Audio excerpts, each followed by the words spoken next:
کھا لیا. اور ہماری نیت بلا کیا ہوتی ہے؟ نیت یہ ہے کہ اتنا کھا لیں تاکہ دن کو بھوک نہ لگے. اللہ کے لیے تو نیت کی نہیں ہے کہ اللہ راضی ہو جائے.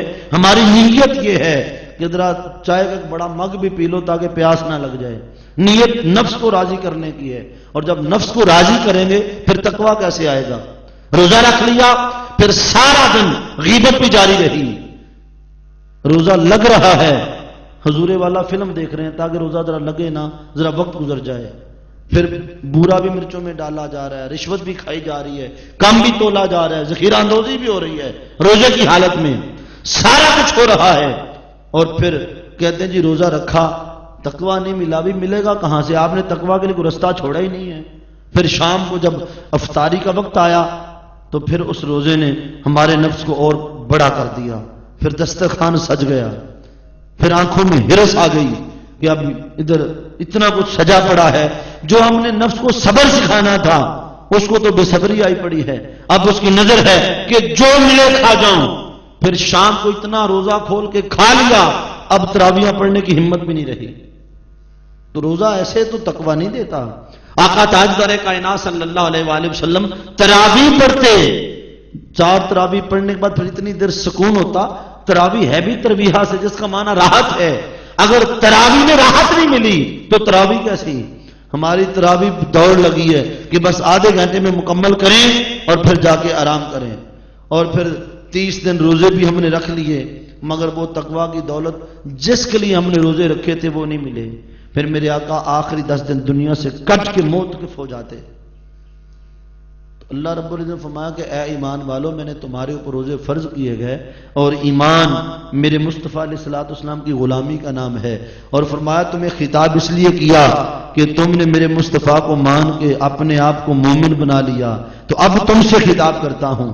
روزے تمہارے اوپر فرض کیے گئے. اب روزہ چونکہ بڑی عبادت ہے، مشکل عبادت ہے، کڑی عبادت ہے، ہر بندے کے بس کی بات نہیں روزہ رکھے. نفس کو مارنا آسان نہیں ہے، دبانا آسان نہیں ہے. رب کائنات نے اسے آسان کر دیا. فرمایا کتب علیکم الصیام کما کتب علی الذین من قبلکم لعلکم تتقون. اے ایمان والو، تم سے پہلی امتوں پر بھی فرض کیے گئے تھے. یہ بوجھ تمہارے اوپر نہیں ہے، تم سے پہلے لوگوں نے بھی رکھے ہیں اور ان کے روزے تم سے بڑے تھے. تمہارے لیے میرے مصطفیٰ کے صدقے آسان کر دیے ہیں. اور روزہ رکھنے کا مقصد کیا ہے؟ لعلکم تتقون، تاکہ تمہیں تقویٰ کی خیرات مل جائے، تم متقی بن جاؤ. باری تعالیٰ تو ہمیں تقویٰ دینے کیوں چاہتا ہے؟ تمہیں کیا لگے ہمارے تقوی سے؟ تمہیں متقی بنانے کیوں چاہتا ہے؟ بھوکا رکھ کے پیاسا رکھ کے ہمیں تقویٰ دینے کیوں چاہتا ہے؟ تو اللہ رب العزت نے قرآن مجید فرقان حمید میں اعلان فرمایا، بسم اللہ الرحمن الرحیم، الف لام میم ذالک الکتاب لا ریب فیہ ھدی للمتقین. بے شک یہ وہ کتاب ہے جس میں شک نہیں، یہ لا ریب ہے، بے عیب ہے. ھدی للمتقین، یہ ہدایت دیتی انہیں جن کے پاس تقویٰ کی دولت ہوتی ہے. فرمایا ایمان والو، تمہیں متقی اس لیے بنانا چاہتا ہوں کہ قرآن سے ہدایت لینے کے لیے تقویٰ شرط ہے. روزے کے لیے تمہیں تقویٰ دینا چاہتا ہوں تاکہ جب تمہیں تقویٰ کی دولت مل جائے قرآن سے ہدایت کے راستے کھول دیے جائیں. اللہ رب العزت نے روزہ کے ذریعے ہمیں تقویٰ دینے کی بات کی. ہمیں وہ تقویٰ دینا چاہتا ہے. رمضان کا جو معنی ہے، غنیت الطالبین میں حضرت غوث اعظم رضی اللہ تعالیٰ عنہ نے جو معنی لکھا، فرماتے سمیا رمضان لأنہ یارمد الذنوب یحرقھا. رمضان کا معنی اور رمضان کا نام رمضان اس لیے رکھا گیا کہ رمضان کا معنی ہے کہ جو گناہوں کو جلا دے، ختم کر دے. تو رمضان کا روزہ انسان کے سارے گناہوں کو صاف کر دیتا ہے، مٹا دیتا ہے، جلا دیتا ہے. روزے کا معنی ہی ہے. اور رمضان کو ماہ رمضان بھی کہا گیا کہ یہ گناہوں کو جلاتا ہے. ماہ غفران بھی کہا گیا کہ یہ گناہوں کو معاف کرنے والا، معاف کروانے والا مہینہ ہے. اور ماہ صبر بھی کہا گیا کہ یہ صبر سکھاتا ہے. ماہ مواسات بھی کہا گیا کہ یہ ایک دوسرے سے تعاون اور محبت سکھاتا ہے. اور اس کو پھر ماہ وسعت رزق بھی کہا گیا کہ اس مہینے اللہ ان غریبوں کو بھی وہ رزق دیتا ہے جو عام دنوں میں نہیں ملتا ہے. اللہ تعالیٰ پھر رزق کے دروازے کھول دیتا ہے. اور رمضان کو رمضان اس لیے بھی کہتے ہیں کہ رمضان کے فضائل بے شمار ہیں. اگر آپ نے اللہ رب العزت کا قرب لینا ہے، رحمت لینی ہے، معرفت لینی ہے، تو پھر آپ کو اللہ کے گھر جانا پڑتا ہے. کسی سے کچھ لینا ہو اس کے گھر جانا پڑتا ہے. اللہ کی رحمت لوٹنی ہو آپ کو کعبہ میں چل کے جانا پڑتا ہے. اور رمضان ایسی برکت والا مہینہ ہے، یہ خود چل کے رحمتیں دینے کے لیے تمہارے گھر میں آ جاتا ہے. ہر ماہ آتا ہے کہ اے روزے والو، میں تمہارے پاس اللہ کا مہمان بن کے آ گیا ہوں. تم اللہ کو پانے کے لیے کعبہ کے مہمان بنتے ہو، میں تمہارے گھر میں تمہارا مہمان بنا، میرے روزے رکھ لو، اللہ تجھے یہی مل جائے گا. اور اگر ہم کعبہ کو کنواں کہیں تو رمضان دریا بنے گا. کنویں پہ چل کے جانا پڑتا ہے، دریا خود ہی سیراب کر دیتا ہے.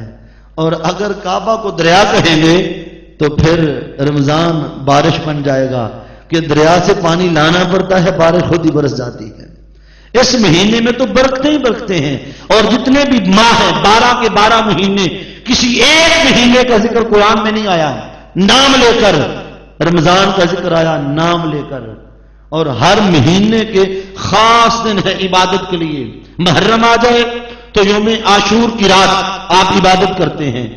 شبان آ جائے 15 شبان کی رات عبادت کے لیے رکھی. ذی الحجہ آ جائے 8 9 10 کی تاریخیں حج کے لیے رکھی. ہر مہینے میں کچھ خاص دن ہیں، کچھ خاص یوم ہیں جن میں عبادت قبول ہوتی ہے. اور یہ اعزاز ماہ رمضان کو ہے جس کا ہر لمحہ، ہر آن، ہر گھڑی عبادت ہے. رمضان میں کھانا بھی عبادت ہے، پینا بھی عبادت ہے، سونا بھی عبادت ہے، جاگنا بھی عبادت ہے، نماز بھی عبادت ہے، نفل بھی عبادت ہے، سحری بھی عبادت ہے، افطاری بھی عبادت ہے. رمضان کا وہ مہینہ کہ جس میں ہر لمحہ تو جو بھی عمل کرتا ہے اللہ اسے عبادت میں شمار کر لیتا ہے. اللہ رب العزت نے یہ اعزاز رمضان کو عطا فرمایا. اور پھر یہ اعزاز بھی رمضان کے پاس ہے، نفل پڑھو فرض کا ثواب لے لو. عام دنوں میں ہم فرض بھی نہیں پڑھتے، اللہ نے رمضان میں فرض کو 70 کے برابر کر دیا اور نفل کو فرض کے برابر کر دیا. اور یہ مہینہ اتنا اللہ رب العزت کی رحمتوں والا ہے کہ اس میں اللہ رب العزت اپنی رحمتوں کے دروازے کھول دیتا ہے. اور پھر رمضان ایک ایسی بھٹی ہے جو گناہوں کو جلاتی ہے. جیسے بھٹی آپ نے دیکھی، بھٹی اس میں لوہا پگھلاتے ہیں، اسے صاف کرتے ہیں اور گند نکل جاتا ہے، پھر وہ ٹھیک ہو جاتا ہے. اور سنار اپنی بھٹی پہ سونے کو پگھلاتا ہے، پھر کندن بنا کے صاف کر کے وہ کسی کا زیور بنا دیتا ہے، کسی کے وہ بندیا بنتی ہے، کسی کے گلے کا ہار. تو آنکھ سے گزرے بغیر وہ کسی کے گلے کا ہار نہیں بنتا. رمضان ایسا مہینہ ہے جو گناہوں کو جلاتا ہے. یہ بھٹی ہے، اس سے گناہگار نکل جائیں تو پھر وہ نیکوکار بن جاتے ہیں. اور اگر نیکوکار گزر جائیں وہ اللہ کے پھر بندے اس مقام میں اعلیٰ پہ پہنچ جاتے ہیں کہ جہاں اللہ کے بندوں کا مقام ہوتا ہے. رمضان ایک ایسی بھٹی ہے کہ جو گناہوں کو جلا دیتی ہے. اور جو رمضان کے روزے رکھتا ہے یقیناً ابھی آگے حدیث آئیں گی آپ کو بتاؤں گا کہ اللہ رب العزت ان کے لیے اجر کیا رکھتا ہے. اور پھر اللہ رب العزت نے وہ رات کہ جو 1000 مہینوں سے افضل ہے، جس کی ایک رات کا جاگنا، ایک رات کی عبادت، اسے بھی اسی رمضان میں رکھ دیا. شب قدر کیا انا انزلنہ فی لیلۃ القدر، ہم نے اس قرآن کو شب قدر میں نازل کیا. وہ ساری رات نازل نہیں ہوا قرآن، ایک لمحے کے لیے آیا ہوگا، ہمیشہ تو نہیں آیا. وہ آسمانی کائنات سے زمینی کائنات کی طرف جو آیا ایک لمحے کو، تو رب کائنات نے اس ایک لمحے کی نسبت سے اس رات کو 1000 مہینوں سے افضل کر دیا، کیونکہ اس رات قرآن اترا ہے. قرآن اترے تو رات شب قدر. تو جب سیدہ بی بی آمنہ کی گود میں وہ آئے ہوں گے جن کے سینے پہ قرآن اترا. بات سمجھے نہیں؟ اگر اس رات کو کہ قرآن اتر جائے، جشن بھی کر لو، چراغاں بھی کر لو، خوشیاں بھی کر لو، ساری محبتیں کر لو، تو بابا جس دن وہ آئے جن کے سینے پہ قرآن اترا تو اس دن یہ جشن کیوں نہیں ہو سکتے؟ تو تاجدار کائنات صلی اللہ علیہ وآلہ وسلم کو رب کائنات نے یہ رات اس لیے عطا فرمائی کہ پہلی امتوں کی عمریں بڑی لمبی ہوتی، 1000 سال عمر ہوتی، 350 300 سال عمر ہوتی، میرے آقا